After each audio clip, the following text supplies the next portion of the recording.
তুই কবরস্থানে আবার এসেছিস? তোকে না বলেছিলাম এখান থেকে চলে যা? কথাটি শুনেই পিছনে তাকিয়ে দেখি সেখানে কেউ নেই। মনের ভুল ভেবে আবার মিমের দিকে দেখতে থাকলাম। দেখি কে যেন বলে উঠল, আমাকে দেখতে চাস? তাহলে পিছন ঘুরে একটু উপরের দিকে তাকাও।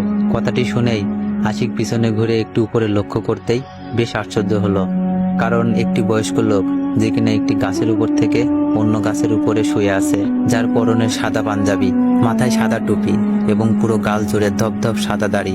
সেই দাড়িগুলা এতটাই লম্বা যে মাটিতে সুই সুই অবস্থা। এমন অবস্থায় আমি একটু ভয় পেয়ে গেলাম, বুঝতেছি না কি করব। তখনই আবার বয়স্ক লোকটি বলে উঠল, শোন, আমাকে দেখে ভয় পাস না, আমি তোর কোনো ক্ষতি করব না, তুই এই মুহূর্তে এখান থেকে চলে যা। আমি একটু সাহস নিয়ে বললাম, শোন, আমি কিচ্ছু ভয় পাই না, আমার বউ কবরস্থানের ভিতরে আছে, ওকে নিয়েই আমি চলে যাব। দেখি লোকটা হাসতে হাসতে বলল, ওইটা কি তোর বউ? আমি বললাম, হ্যাঁ অবশ্যই আমার বউ। তোর বউ ওইটা না, ও হলো কবরস্থানের পরী। ওর জীবন সঙ্গীকে বাঁচানোর জন্য তোর বউয়ের শরীরটাও ব্যবহার করতেছে। এই মিথ্যা কথা বলা বন্ধ করুন, কে শয়তান সেটা আমি ভালো করেই দেখতে পাচ্ছি। লোকটা বলল, আমার চলে যাওয়ার সময় হয়েছে, সাবধানে থাকিস, আমি চলে গেলাম। কথাটি বলেই লোকটি ক্ষণিকের মধ্যেই কোথায় যেন হারিয়ে গেল। সেই দিকে তেমন নজর না দিয়ে মিমের কথাবার্তা আবার শুনতে লাগলাম। দেখতে পাচ্ছিলাম মিম যেই না কবরস্থানে প্রবেশ করবে, এমন সময় কবর থেকে কিছু সাদা পাঞ্জাবি পরা লোক বেরিয়ে আসলো। যা দেখা মাত্রই মিম বলতে লাগলো, শোন, তোরা আমার কোনো ক্ষতি করতে পারবি না, এর থেকে ভালো হয় আমার পথের বাধা না দেওয়াই। কবরস্থান থেকে বেরিয়ে আসা লোকগুলো শুধুমাত্র একটি কথাই বলতে থাকে, তুই আমাদের ক্ষতি করিস না, এখান থেকে চলে যা, আমাদের একটু শান্তিতে থাকতে দে দয়া করে।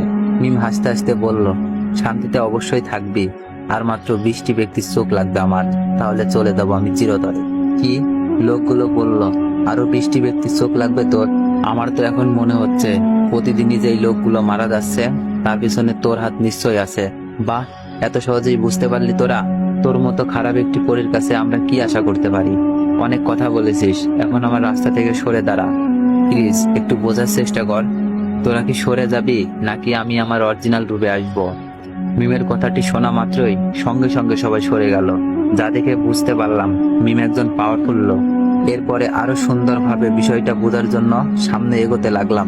একটু সামনে আসতেই দেখতে পেলাম মিম একটি কবরের উপরে বসে পড়ল, আর মুহূর্তেই কবরের মাটিগুলো সরে গেল। এইটা দেখে আমার শরীরের লোমগুলো যেন দাঁড়িয়ে গেল, কেমন জানি ভয় কাজ করছিল। হঠাৎ আওয়াজ আসলো, প্লিজ আমার চোখ দুটি নিও না, আমাকে একটু শান্তিতে থাকতে দাও, বিনিময়ে তুমি যা বলবে তাই শুনবো। মিম আবারও হাসতে লাগলো, তোকে মেরে ফেলেছি শুধুমাত্র তোর এই 2টি চোখের কারণে, এখন বলতেছিস চোখ নিও না? ওদের কথায় যেন আমি কল্পনায় হারিয়ে গেলাম। আর মৃত ব্যক্তি কিভাবে কথা বলতেছে? তুমি চোখ নিয়ে কি করবা? তোদের এই চোখ নিয়ে আমি আমার ভালোবাসার মানুষকে ফিরিয়ে আনবো। লোকটি বলল, এটাও কি কখনো সম্ভব? অসম্ভবকেই আমি সম্ভব করে দেখিয়ে দিব, যেটা কেউ কখনো করতে পারিনি। কথাটি বলেই মিম তার হাত দুটি মৃত ব্যক্তির চোখের ভিতরে ঢুকিয়ে দেয়। মুহূর্তের মধ্যেই চোখ দুটি বাইরে বের করে আনলো। এইসব কিছু দেখে আমার কাছে স্বপ্ন মনে হচ্ছিল। চোখ দুটি তোলার সঙ্গে সঙ্গে সেই মৃত ব্যক্তিটি চিৎকার করে বলতেছে, আমাকে একটু শান্তিতে থাকতে দাও প্লিজ। কিন্তু কে শোনে কার কথা? মিম চোখ দুটি নেওয়া মাত্রই কবরস্থান থেকে বাইরে চলে আসলো। সেই চোখ দুটি আবার কবরস্থানের বাইরে যে পানি খাওয়ার নলকূপ ছিল সেখানে ফেলে দিল।